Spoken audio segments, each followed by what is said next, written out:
Ghosts and Goblins for the NES, aka G&G.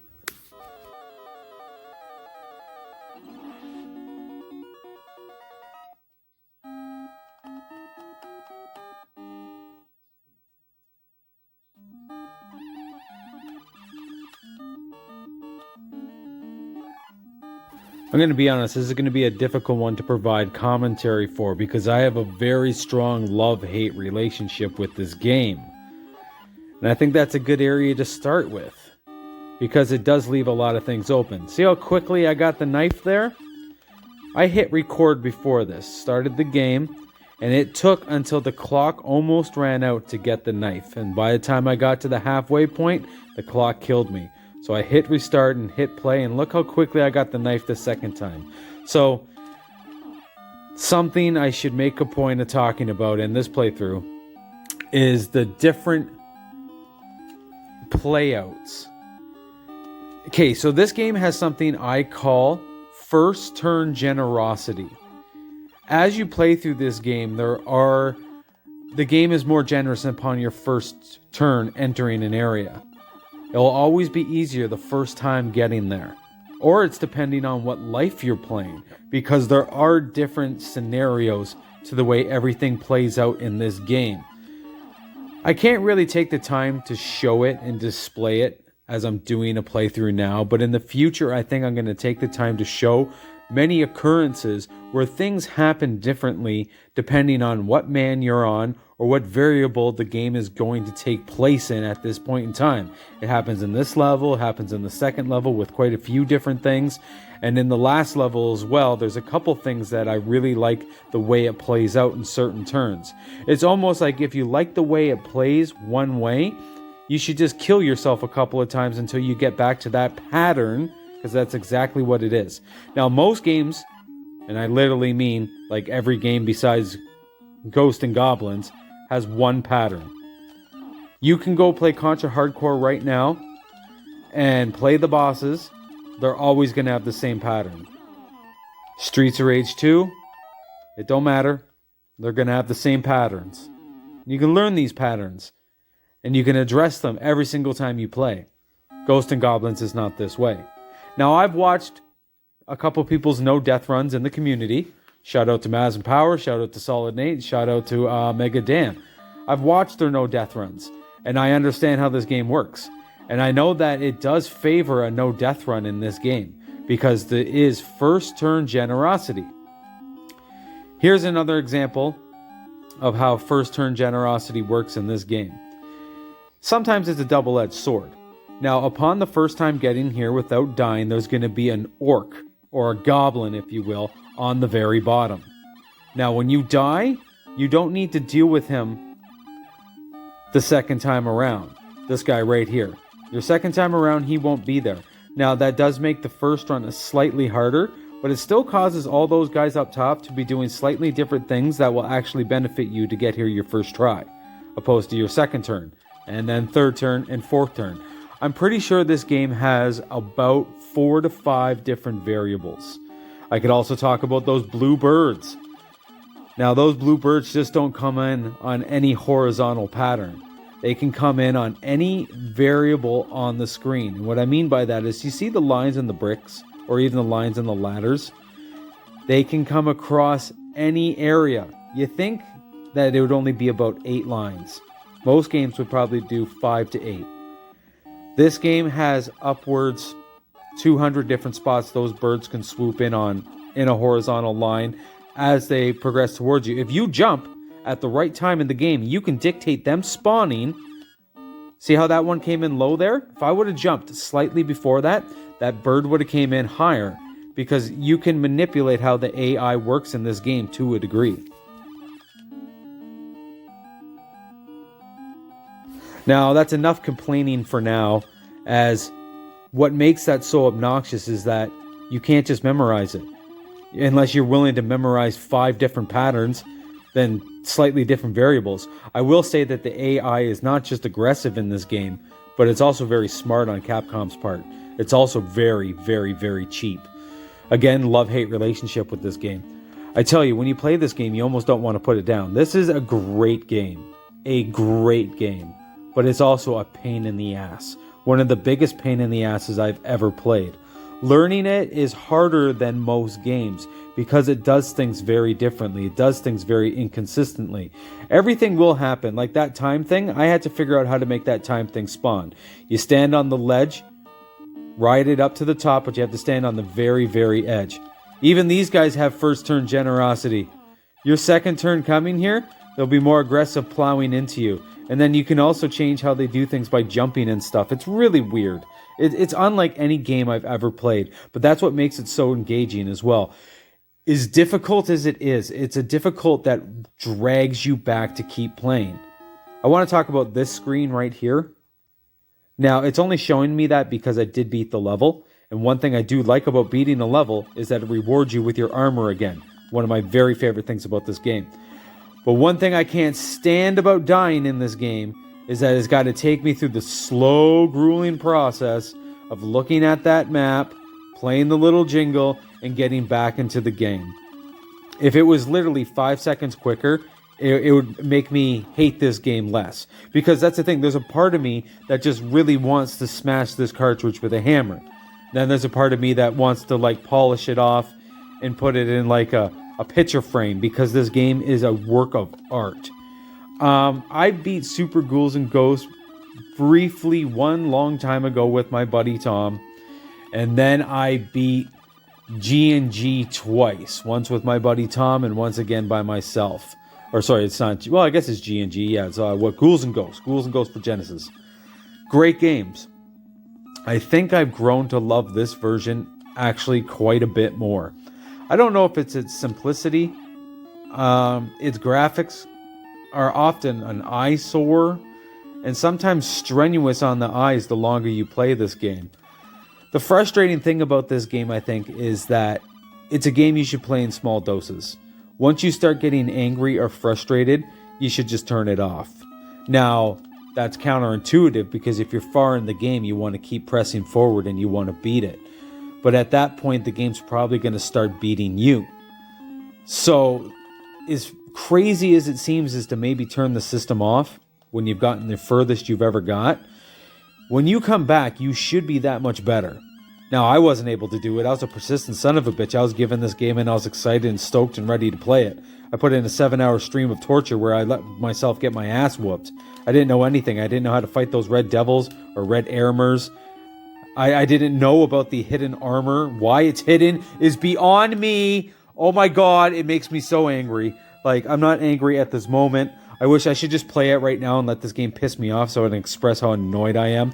But yeah, the hidden armor is just ridiculous. Why they would hide something like that's like Mario completely making the mushrooms super cryptically hidden, or Sonic just hiding the shields and invincibilities. Like, no, you got to jump in random spots for a shield to appear in Sonic. Same with friggin' mushrooms. Anyways, I'm having a really good run here so far, and I've only died once. So let's just continue on and check out a little bit more of my gameplay. Happy about that. I'm leaving the commentary till afterwards, but I'm pleased with myself.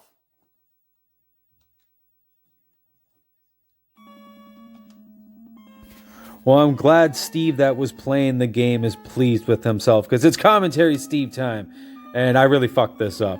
I get the free man. I don't even know what that is. I don't know if that's a free man or a continue. I'm not sure. But I ended up jumping off, and the pattern of the clouds was in a pattern that I wasn't unfamiliar with, and I pretty much waste like 30 seconds to a minute of my time, 30 seconds to a minute of your time, and I eventually die, and then I hop on the clouds and I get through perfectly fine. This level's super easy. This level's almost pointless. This level has a way of squeezing a hit out. It's just shocking how easy this level is compared to level 2. Level 2 is the real shit kicker. You know, I got lucky my first time playing this game. I don't know. My first loop ever, I got through level 2 really quickly. And I tell you, I don't know how I did it, because level 2 is a bitch. Level 2 is a real pain in the ass. As far as I'm concerned, it is the hardest in the game. And here, level 4 is the damn easiest. 3 is a cinch, but God, don't get the torch. If I have to give any advice to anybody, it's don't ever get the torch. If you get the torch, farm the burrito ghost. Just even if it's hard, farm whatever animal creature you need to kill. And level 2, it's outside of the house. You got to kill the little blue things. It's actually easier than it looks. You just got to get used to how they swoop down. Just don't ever lose the weapon you're supposed to use. So my strategy is at the start of the game, I farm the knife. I get the knife. I keep the knife until I get to this level. When I get to the bridge in this level, I take the shield, because the shield is great for the dragon that is awaiting at the end of this level. Now, obviously I use the knife on the dragon I just faced in level 3 because the knife is still awesome. Or dagger, knife, same shit. But the shield's really awesome too. The shield goes through enemy projectiles. I guess I'd lose a few men here. I could probably just fast forward it and speed it all up. But this is what this game does. This game takes lives from you. It will beat you up. And my goal was to get 25 continues or less. And then I thought, okay, once I accomplish that, I'll go for 10. Well, to my surprise, I managed to do it in 9 continues, which I'm really happy with. The next goal is 5. But like, damn, this game is just so unpredictable. Though the more I play it, the better I get at it, the more I understand it. And hey, maybe at some point I'll actually start to memorize those other loops, those other outcomes. Yeah, so duck right there and you'll get the shield. The shield's, it's wicked. I love the shield. Strange. This game is very inconsistent sometimes. It has different patterns. I don't know how many. They're almost like you can call them sequences.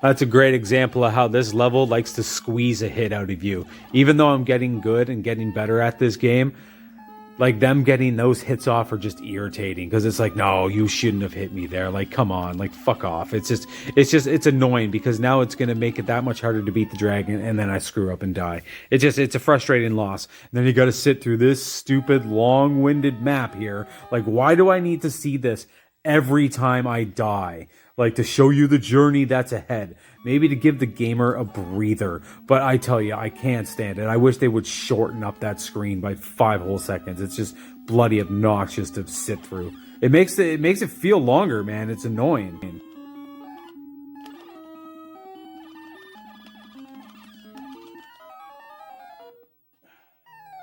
Well, first continue. It's a good start. Hard to be disappointed. Yeah, it actually is kind of hard to be disappointed. That's the furthest I've ever got on one continue. So, you know, that's halfway through level 4, I guess. Yeah, halfway through level 4. That's not too shabby at all. But what does drive me crazy about this game is its different sequences. And those sequences are going to have to be memorized for me to ever possibly even do 5 continues. Because even though I did 9 in this one, pulling off 5 or less will still be very difficult if I can't understand and learn those other sequences. Like I said, every other game you play will have basically one sequence. I want to look into other games that might have more. But like, for example, I think of Dick Tracy for the Sega Genesis, which is an incredibly hard game, but it only has one sequence. And even though you can start to control and manipulate and pull the characters around in that game, it's still always one sequence. Battletoads.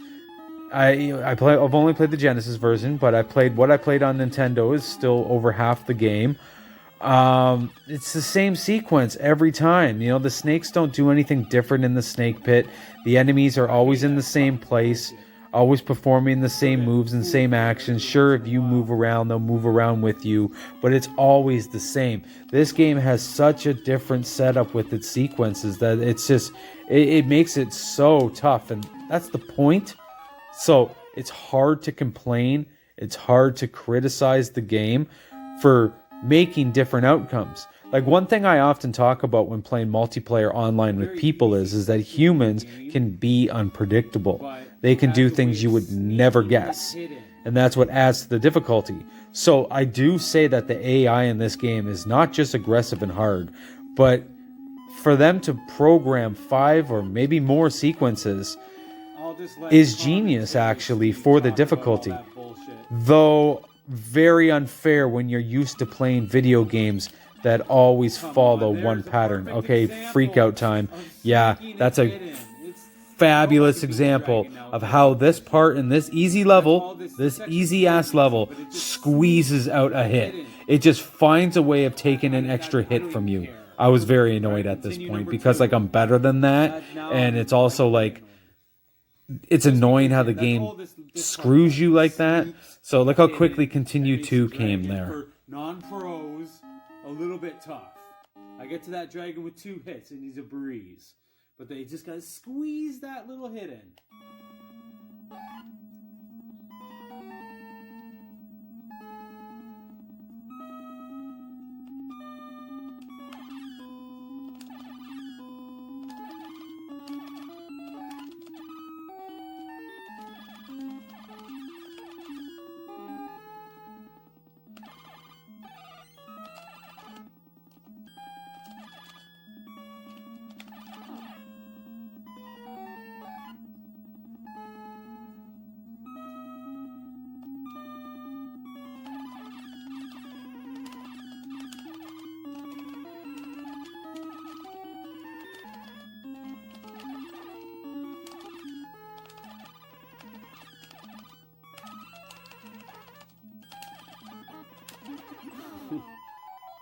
Sometimes it just doesn't like to die, but we got it. Yeah, this game's brutal for that. Like, you're like, just fucking die already. Like, you think it should just, like, die a second or two before it actually does. It just, like, explodes in your face. But anyways, let's do the Game Pro magazine rating of this game. This game came out in 1986. I'm sure most people didn't get their hands on till like 86, 87, 88 for some people, you know. That might be a Japanese release in 1986. So North America could have came really, really late 86. So, yeah, that's a long time ago. The graphics are actually very good for that age. They're not fantastic. I do think Mario 1 is brighter and prettier with smoother sprites. And it's 1985. So I'll give this game's graphics a 4.5 out of 5. They are pretty damn good for 86. Its sound is lacking. It does have a few rememberable jingles. Some levels of which are not very great with the music. Some of the sound effects, actually, the burrito ghosts are actually really, really hard on the ears. Like, I really do hate the sound the burrito ghost makes. Like, they are absolutely awful. So I'll give the sound only a 3 out of 5. It's definitely probably its weakest feature. How about its controls? Its controls overall are actually quite good. Climbing the ladder is awful. Like, when you get to the top of it, it's like you really just have to keep holding up or else you'll get stuck on there, literally bent over, looking like a jackass. That's annoying. What else is annoying is if you happen to be on top of a ladder and you want to duck, but you can't because he's going to climb down a ladder. The fire rate isn't too bad. Obviously, with the dagger, it's pretty good. With the shield and the lance, it's pretty good. And it does shoot generally as quick as you can tap. So it is pretty good that way. Because it's an old game, I can actually input movement commands like left and right and shooting. I have to slow myself down for the game because it can't pick it up as quick as I can control it because it's not like PS1 era or even PS2 era, and that's not the game's fault. It's just older. So the controls are actually great. Arthur's jump does blow, you know, but he's a human. You know, so does Simon Belmont's jump. You know what I mean? Simon Belmont's a human. You can't compare Vector Man's amazing double jump vertical to Arthur. It's just not a fair comparison, right? Arthur is just this little knight, or even if he's just a big knight, still, that's probably even less of a jump because big dudes, you know, if they're husky and heavy, they're not going to have the best vertical unless they're basketball players, right? So yeah, Arthur's jump sucks. The controls are pretty good, 4 out of 5. Fun factor, it's a 5 out of 5. This game's awesome. As much as it like rage-inducing, and this game made me one of the angriest I've ever played. Top 5 for sure. Top 5, definitely top 10. games that made me rage out in absolute immature anger. Like, just absolutely turned me into a grown man, baby, child, temper tantrum, full on, like, retard. Like, you never go full retard. Play Ghouls and Ghosts, or whatever the hell this is called. Fucking Ghosts and Goblins. I always get it mixed up. Play Ghosts and Goblins, and you'll go full retard. I mentioned something down there at that unicorn. And this level is excellent for first-time generosity. First-time generosity is a real thing. I'm going to wait a moment and I'm going to talk about it when I get up the ladder.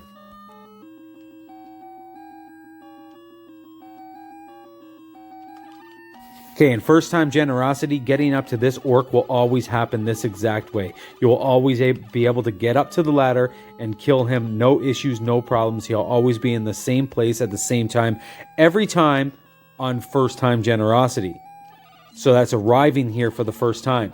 That also means after you use a continue. So your first life, after a continue, you'll always get to have the orc in that way. And that's the best way to face the orc. Same with the unicorn down at the bottom of the level. First time, generosity will allow that friggin' unicorn to be stupid and always stay in the front spot, allowing you to get the easy kill. Just first time generosity. It's almost like the game does reward you for playing good. As if like, hey, you know, you're kicking some ass, so we give you the medium difficulty sequence. Because there are more cutthroat, ruthless, extremely tough sequences of like, I think there's 5 sequences. Fuck.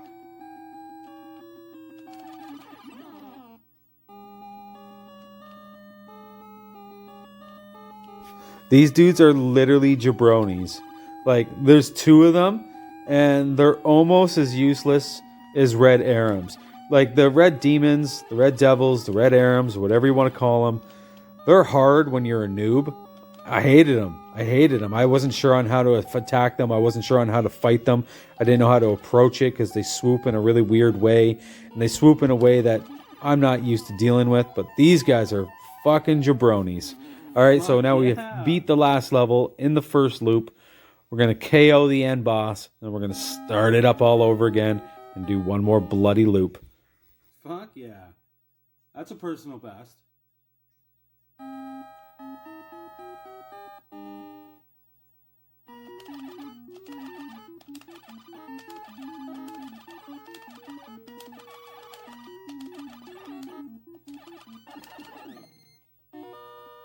Almost fucked it up, but I didn't. Damn. I did the first loop on 2 continues.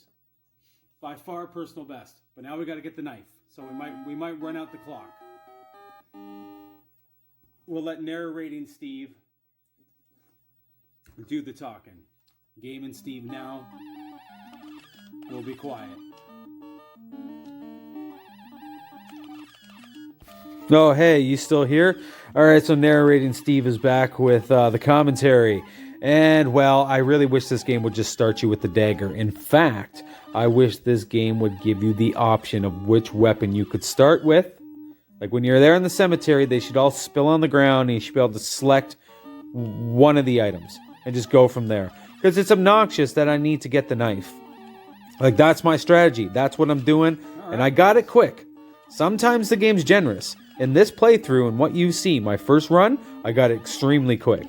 This turn, also extremely quick. Sometimes, like I got a minute 16 left, that shit can be down to 10 seconds before you get the knife. In fact, you can even die before it gives you the knife. But if you're quick about it and you learn to kill the zombies, and always pick up the item too. Even if a torch comes on the ground, grab the torch and just stay there killing the zombies. Grab that armor, then kill some more zombies. Just grab the shit too, because it will just help the new shit spawn. So like I said, grab a torch because you know it won't spawn a second torch. So anyways, yeah, let's just continue for the first level of Loop 2.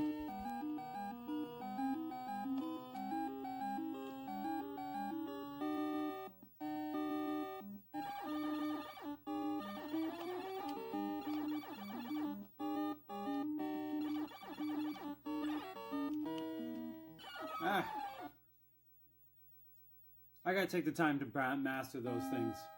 They never bother me for a long enough time to have taken the time to learn them, but sure there's a exact place you stand. They'll never touch you.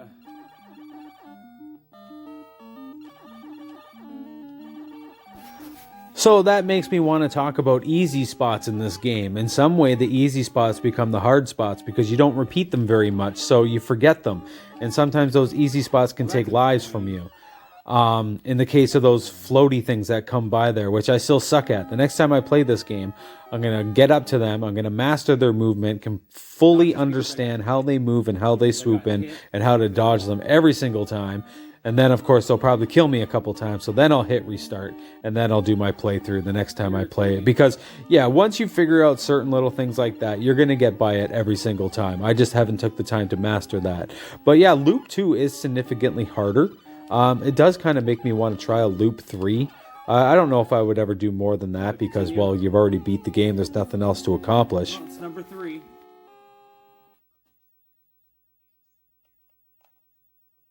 Number 3. Yeah, so that's continue number 3. I'm still pretty pleased with that, all things considered. This is just actually a great game. If you think about games you wish you had as a kid, I think this might have been one. I don't think it would make me as angry as I get now playing it. Or not anymore, because now I'm getting quite good at it. And I'm having fun. I'm having fun beating the game up. Because this game kicked my ass. Now I'm kicking its ass. And that's why I'm going to keep kicking this game's ass too. I'm going to keep beating the shit out of this game until I get it down to like a 1cc maybe. I'll never go for a no death run. Christ. Now forget that. I'll have to master all 5 sequences and know every little thing that's about to happen. I only have 1 sequence fully understood right now, and that's still too hard to fucking manipulate and control. But a 1cc would far surpass my greatest expectations ever of this game. But you know what? This is definitely a game I missed out on as a kid, for sure. And I wouldn't have got as angry as a kid because I would accept how hard it was, and I also didn't push myself the way I do now. Kind of strange, I know. It's like 39 years old and I'm pushing myself to beat these retro games. It's just more of a determination. It's more of a will and a want to win. Where kids will easily give up. And I was determined as a kid too. I didn't give up. But like I think that like Revenge of Shinobi beat my ass as a kid. Well then this game would have beat the shit out of me even harder. Because this is way harder than Revenge of Shinobi. Revenge of Shinobi is much more fair and consistent. And overall a much better game. But we're not going to compare the two. They are very different.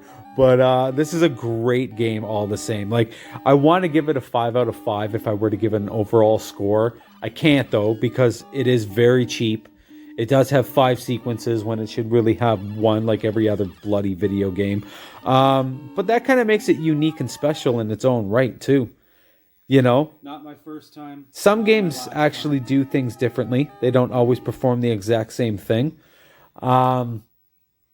And like it's hard to fault that. So it is hard to criticize sometimes. You know, it is a cheap game.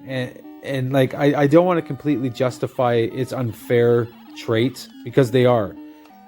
This game has had me very angry due to its unfair gaming mechanics. And this level is probably the worst part in the entire game. I do empathize with anybody who's very frustrated with Loop 2, Level 2. It's irritating. And the thing is you need to stay in the game's rhythm. And stay in your rhythm. Find what works for you. Try other people's techniques. Mix everyone's ideas together. Do what you got to do. But you got to find your rhythm. And then you got to play with the game's rhythm. So for example, when moving through this house, I have a system that works. If I get pulled off course from my pattern, shit's gonna break loose and I'm gonna take hits where I shouldn't be taking hits, and then I'm just gonna get frustrated and pissed off. Hell, you can start that part right there and get unlucky and get hit by the bird, like because it will swoop in on an angle that's not duck when it looks like you should be ducking. You'll be like, oh, I definitely got to duck to hit this bird, and then you'll duck and you'll like throw 2 or 3. And then they'll all miss, and it's already too late. That bird's already flown into you, and now you're starting this whole house already with your armor gone. Just trucking it in your boxers. Just like, fuck this, you know? So yeah, I do. I like to get in. I like to go up, kill that one guy behind the brick wall, kill the other dude, get up here, ideally have the armor, toast this dude, toast the next dude, hopefully not get hit by any birds, like hopefully not get hit here. Okay, so now I got to go down and get the last dude. On loop 2, I save this guy for last. On loop 1, I get him right away. Loop 2's different. They move faster in loop 2. So I have to leave him for last on loop 2. It's how specific you need to be with this game. Like, it's ridiculous. Like, it is ridiculous.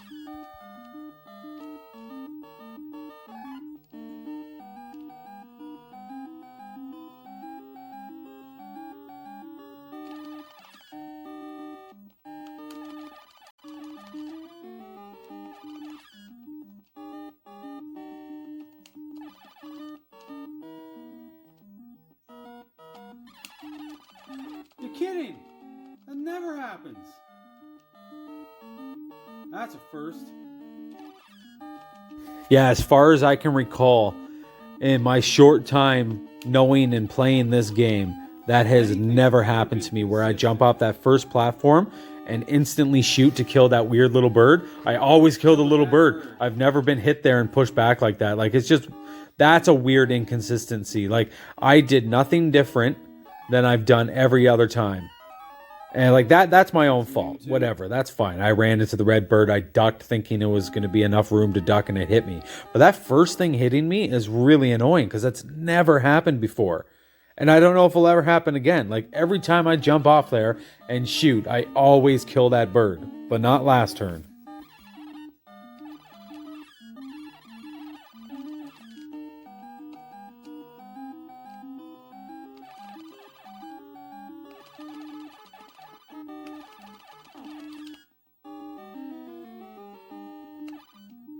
You know, I have said that one of the best teams for just regular minion bad guys in video games is the Starfish and Praying Mantis in Metropolis Zone and Sonic 2. I think the best team, sprite, bad guy, minion combo are these goblins and those blue birds. They work together so incredibly well. Lose it. It's the certain way the goblins will press you. If you're on the same floor as a goblin, you must shoot instantly and fast, or else he'll rush you real quick. It's better than them throwing the projectile at you, but when you see them, shoot them, and shoot them fast, and don't stop shooting. Trigger finger as fast as you can. But the thing is, sometimes those blue birds, not sometimes, but like very often, they're coming. They're coming like every 10 seconds, maybe 8 seconds. And they're coming. And one of those horizontal lines, you don't know if you're going to have to stand and throw or if you're going to have to duck and throw. But they're going to come and interfere with your battle with the goblin. And it's actually brilliant how well they work together to screw a person over. It's awful. And I'm assuming I get through this level pretty soon because hell, the video is only 58 minutes long. And to beat the game. So I'm going to probably get through in the next 1 or 2 men, and then it should be pretty smooth sailing for the rest of the game. But yeah, level 2 is the real shit kicker in this game. It's absolutely no question. Like, look, I'm already lost my armor, and you can recover from it, you know? And that's the thing. As I run down this hallway here to kill this dude, I know a bird's coming. You got to be prepared for that bird. If you're not prepared for the bird, you suck. And you're stupid, and you're not paying attention. Because those birds are coming. As I kill that dude, another bird's coming. There he is, but I knew I could get up the ladder. And guess what? I'm killing this dude. Another bird is coming. There he is. There's always another bird coming. That is the moral of the house. It's the moral of this level. There's always another fucking bird coming. Kill that dude, another bird coming. Okay, so I'm going back down to the bottom now. I'm going to kill this dude, but guess what? There he is. Another fucking bird. He's coming. And now that they're all dead, it don't matter. The birds are still coming. You cleared out all the orcs? Yep, all the orcs are gone. I waited there because I knew the bird is coming. I think I can get to the ladder here. Yep, I can probably get to this ladder as well. Look, I even wisely ducked. All right, we good. Now you got to deal with them. No ducking them. No jumping them. Here, get right up to the ledge and duck. Shoot the blue one. Let the red one fly over. Backpedal. Shoot, shoot, shoot, because another bird is coming. Even be careful, sometimes another bird can still come. Now here, I'll always kill that dude. Only one time have I ever been hit by that. Very strange situation. This game's awesome, but it's bullshit. I jump back, play it safe, jump back, shoot them. You land safe, and you kill that bird every time.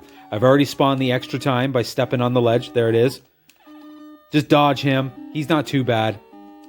If you're fucking that up, you got problems. He's a pretty easy bird to dodge. I think we're doing good things here. I'm going along. I'm hyping it up. This level's a bitch. This level's a bitch.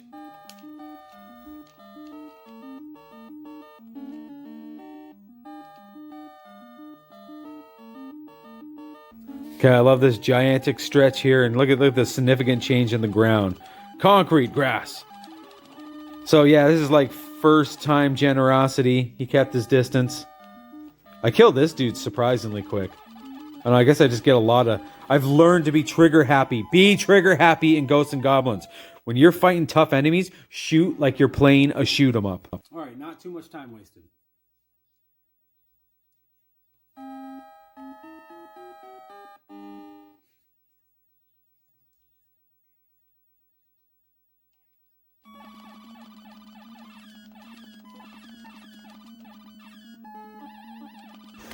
I'm almost tempted to fast forward this part because I get pretty irritated. In all my playthroughs, which I could literally stop right now and count them, which are under 10 of this game, which is shocking. Well, hell, one of them was 7 hours long, so that was a pretty big turn. You know what I'm saying? I've never had a hard time in this spot. Never on a second loop. I've just never had a hard time in this part of level 3. It's always been a breeze. I take my hits here and there, but I pretty much always get through. Maybe lose one man at most before I get to the blue part of the level where all the red demons, red armors are. I really fucking shit the bed here, man. Like I said, I literally just kind of want to fast forward it. Like it's bad. I lose like 3 or 4 men here in a spot where you should really maybe 1 max. Now I almost get knocked into the axe there. Thank God I didn't. For the love of God, if you're playing this game and you want to win, get the dagger till level 4. Grab the shield and don't lose your fucking weapons.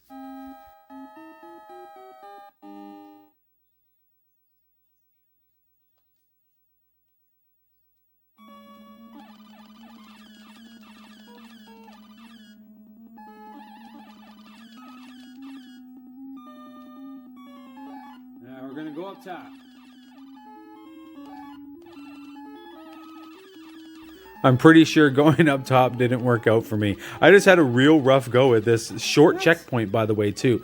In level 3, the first checkpoint is very short. You go through this yellowy cave area until you reach the blue caves. It's a tiny ass little section, and I find a way of absolutely fucking it up so bad. I'm putting the input commands quicker than the game's able to process because it's old. It's too bad. Like I'm going left, shoot, right, shoot, at least twice as fast as I should. It's literally my fault for attempting to play the game as quick as, say, a PlayStation game would be able to react.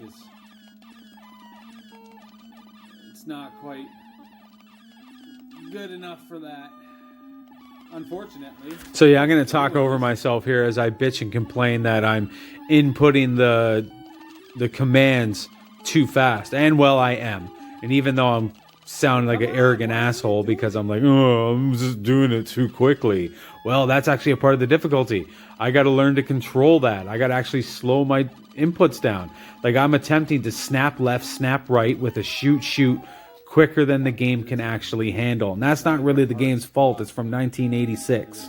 You know, it's not Call of Duty friggin', you know, whatever warfare, right? With modern controls and everything just being super crisp and precise, right? In a first-person mode. Like, this is a D-pad left and right with a shooting motion. I can be ahead of schedule. And being ahead of schedule is going to screw up my timing because, you know, I realize they're unlimited daggers. It's not like I have to, you know, watch how many I have. But I got to be accurate with each one I throw. So I can't be tapping too quick. And I can't be snapping left and right too quick either. Like, that's me playing like shit. Just because I'm playing fast doesn't mean it's good. You know, I got to slow myself down, getting ahead of myself. There's a lot of ways to lose in this game.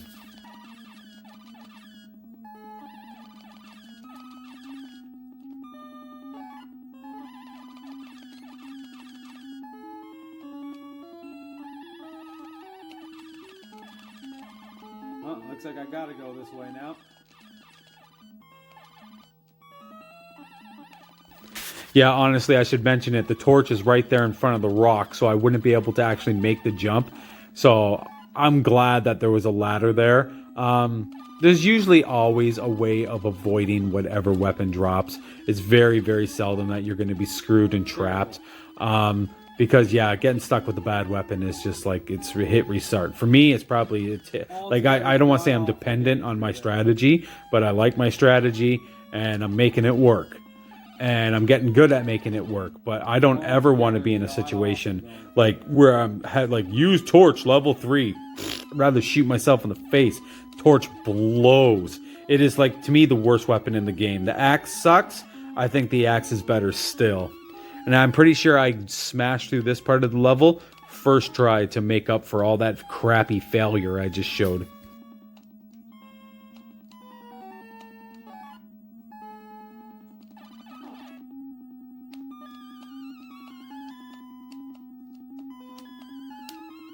At this time, I'm going to give a shout out to Solid Nate. Now, I don't know if he'll ever watch this, but if he does, thank you very much, Solid Nate, for your video showing where all the hidden armors were. Now, when I first played this game, I knew about that armor. I think somebody told me, or I might have even accidentally found that one, because that's an easy one to accidentally find. You just have to like double guess yourself and start backtracking and jump to the left and start going the other way. So I think I found that one on my own. But one I had no idea about, and no one even told me, is the one right here. Thank you very much for showing me that. This level's become easy to me, but it's become even easier with that extra armor. Really, really love that it's in the game. Because like I said, this level's been getting really easy for me. But having that extra armor makes it fucking that much easier. Which is great because there's still a lot of pain in the ass spots in this game. So I'm embracing the easy spots.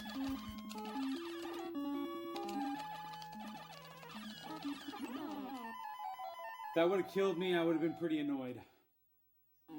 Because I felt like I should have won already like a half second quicker to 1 whole second before I did. Yeah, I legitimately hate how this game does that sometimes. And it happens more often than not where like you're shooting your projectile and it's just like fucking die already. And it's like you either get hit and get killed, or it'll blow up directly in your face. Like I don't know why it just doesn't kill the creature like a second or like too sooner than it like really should. Like this game's weird, man. It's a great game. Like again, there is no game that I have a love-hate relationship like this game. If I come across 4 more, I'll do a top 5. Absolutely. But you're going to know my number 1. And it is this game. Like, I give it a 5 out of 5. The game's fantastic. I really don't. It's a 4 out of 5. Maybe, actually, it's a 4.5 out of 5. And I'll give it a 9 out of 10. If I were to legitimately score this game, it's a 9 out of 10 or 4.5 out of 5. It is a great game. It deserves the praise it receives, but it also deserves the hate it receives. That's the most amazing thing about this game. And I don't know, maybe I'm just somewhere, because like I know a lot of people love this game and they hold it with a very high regard. Yeah, get the shield. Yeah, get the shield. And they hold it with a very high regard. And then there's people who absolutely hate it. I fully understand both parties. And I don't think either one can tell one another they're wrong. They're not. Someone who loves this game should be very understanding of why people hate it. And they shouldn't be like, well, no, it's you. And like, you just suck. Don't do that. This game's a cheap son of a bitch. Getting good at it is for masochists and crazy people like me. Like, I probably shouldn't even be this good at the game that I dusted it in under an hour. This game's new to me. I played it for the first time in December. But I love it. I really, really love it. It is so engaging. It's like maybe a part of the cheap factor this game has is what makes you want to play again. Because you're like, fuck you, game. I'm not going to let you do that to me. Like this part here, it's an easy part. but it loves finding a way of squeezing a hit in. Even though everything happening is pretty straightforward, pretty damn easy, they still sneak their stupid hit in. Like, it's really, it's super obnoxious. Okay, I think I got it now, though, so I think we get it through this turn. Like, how can I not? I got my armor. I got the shield. How can I fuck this up? I better get through here. Like, I mean, doing a great job dodging. Oh, fuck yeah. Let's fucking go, boys. Let's fucking go, girls. I should say, ladies, if you are watching, jump in the comments and let me know that you're watching. I would love to hear from you. I would like to see my female audience that is barely 2% grow. I think it was actually the highest it's ever been is 2.5. I don't know. That's just the life of a gamer, I guess. It's so sad, though. 2.5% female audience. You know? Like, and that's probably pretty good. Some people are like, man, mine's been at 1 for a year. YouTube, when you're talking about gaming. I don't know. I'm not going to start segueing into just random conversation as I narrate over Ghost and Goblins, a horribly awesome game. Such a polarizing video game. It really is. It's like the most polarizing game I've ever played. I'm going to complain about this screen again. I'm going to absolutely complain that they have to show me that every time I die. But hell yeah, we're at 46 minutes here. This shit's over at about 58 minutes. I'm going to take a little break from the narration. Remind you all that this game is absolutely amazing and trash at the same time. And that's pretty unique because not many games are able to say that.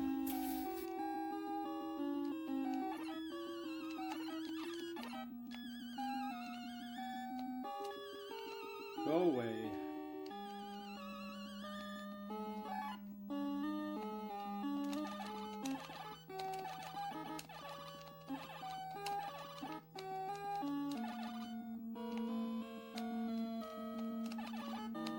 You know, maybe Turtles for NES is another, like, it's trash but awesome. Like, that game's music is amazing. I'm not going to start reviewing Turtles for the NES.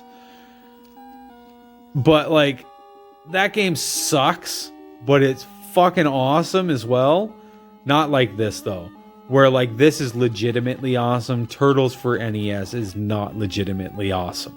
There is a difference between those. It's one that came to mind when thinking about a game that sucks, but is also awesome. See, this game doesn't suck. It's bullshit. You can have burrito ghosts appear on top of you. You can have zombies come out from underneath your feet.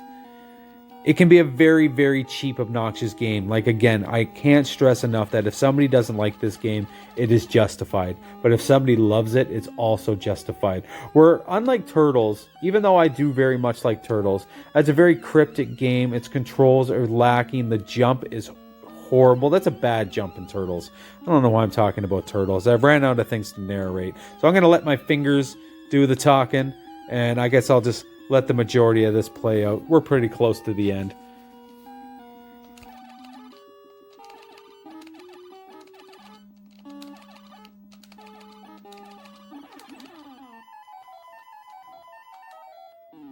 Crushed.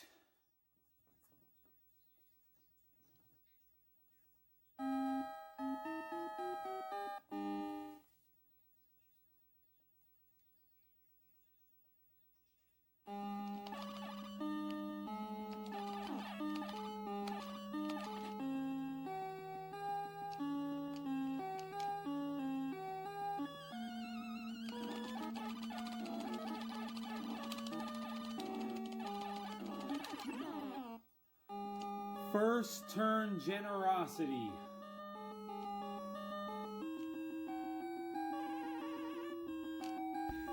Yeah, that first turn generosity is real. That is one of the sequences where that unicorn will just stay away from you and make it easy to kill him.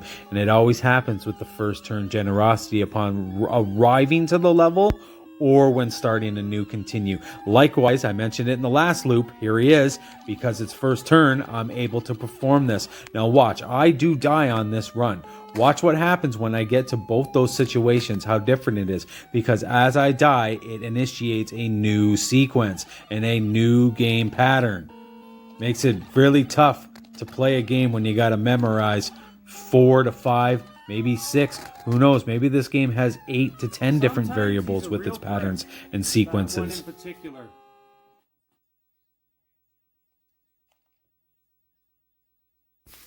I really do hate this long, drawn-out process of showing me this ridiculous mini-map. It looks like it's a castle inside of a mountain. Are those supposed to be trees? I don't know. That mini-map sucks. I just hate how long it takes. It's really annoying. It's like you just want to get back in there and fuck up these stupid bad guys. And now I'm on sequence number 2 where, will this guy be generous? He's backing off. Oh, I got it. And I'm going to say that one's partly lucky. That wasn't the first turn generosity. That was just a little bit of luck. This, though, can be performed perfectly every time. Jump, jump, jump. I fucked it up, though. I completely fucked that up. Yeah, I fucked that up. That dragon is one of the most fair spots in the game. One of the most fair spots. You grab it, and then you jump to the left, shoot, jump to the left, shoot, run, jump to the right, shoot, jump to the right, shoot. You'll kill him every single time. That is one of the most fair, consistent spots in the game. Here's the orc, though. See how the orc is different? Different sequence, different pattern. You don't get to have orc in the same way because something slightly different happened. You got to keep that rhythm. This game has a fucking very particular rhythm. What a fucking asshole. Fucking seriously. Really annoying. Got that burrito guy throwing the thing at me before I even initiated. Him crowding the steps. I don't like the other turns of this game. And I'll let Commentary Steve explain it all.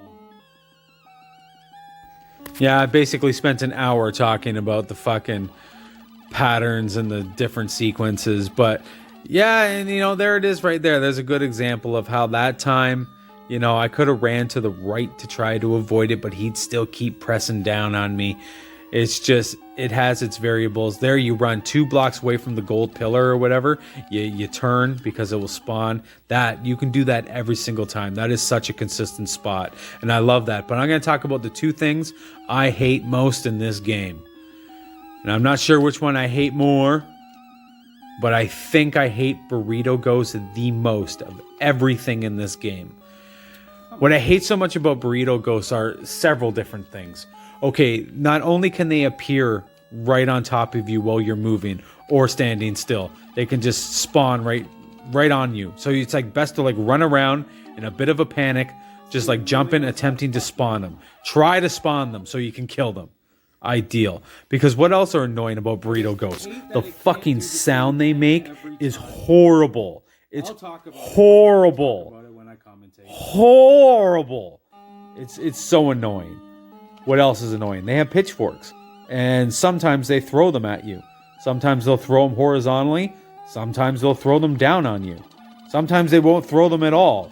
But that's the weird thing about it, is it's inconsistent. Sometimes they'll be extra tough. Sometimes they'll be fucking scrubs and noobs and just suck and never throw a dagger or whatever the hell they are. Tritons or little pitchforks.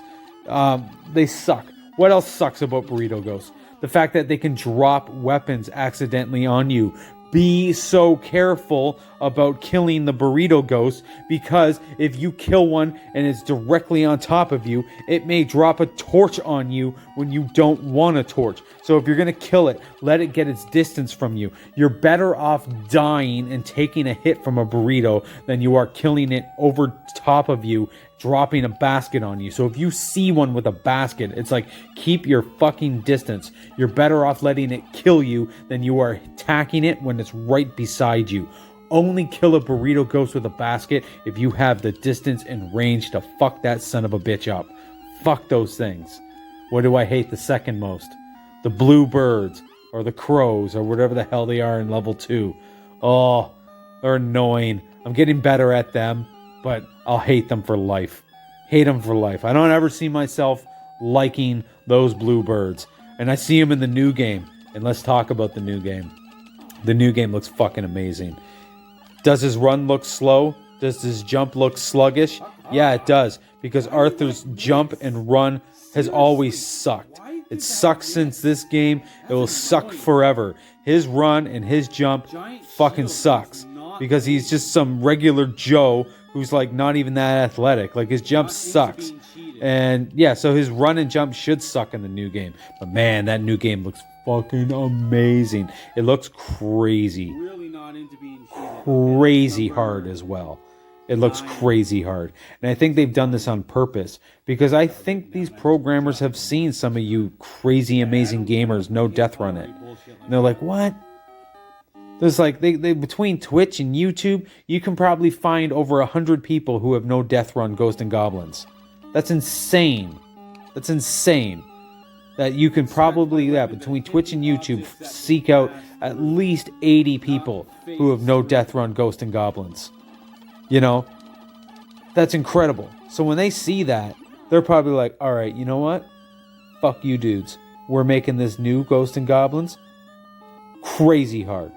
I actually hope they make it so hard that it can't be no death run. Because there are games, and good hard games, that can't be no death run. They exist, for sure they do. They're definitely out there.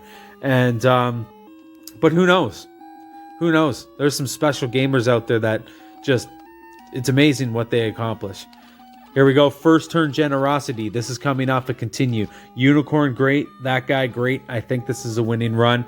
Anyways, guys, thank you very much for watching. And I mean that. If anyone sat through 58 minutes of this 9 credits, 9cc Ghost and Goblin run, I really appreciate it. This game is an absolute gem. It is a 8-bit treasure. It's bullshit. It's absolutely awesome. It's one of the most addictive games I've ever played. And I think that is thanks to its cheapness. I think its cheapness plays a big factor in what makes you want to try again. If it was a little more fair and a little more consistent, it'd probably be a lot easier and you'd probably get through a lot quicker, and it probably wouldn't leave that huge lasting impression that it leaves on everybody. When people love this game, I fully understand it because it's usually the people who have taken the time to beat this game or have taken the time to get good at this game, which is something not a lot of people have in them. Hell, I've always said, anyone who can get through one loop of this, you have my respect. Maybe that isn't beating the game, and it's not. It's technically not beating the game. That's for sure. Sure, you've played every level, and you've seen everything the game has to offer, but there is something oddly enjoyable about getting good at this game and not even being afraid to tackle a third run. This is a special Capcom classic, and I'm glad it got a remake. Gonna go battle the end boss now. Thanks for watching. I was like, come on, he's not dead, he's serious. Then it was point blank in my face. I guess they like to make it dramatic. That's another time I felt like my kill should have been half a second quicker.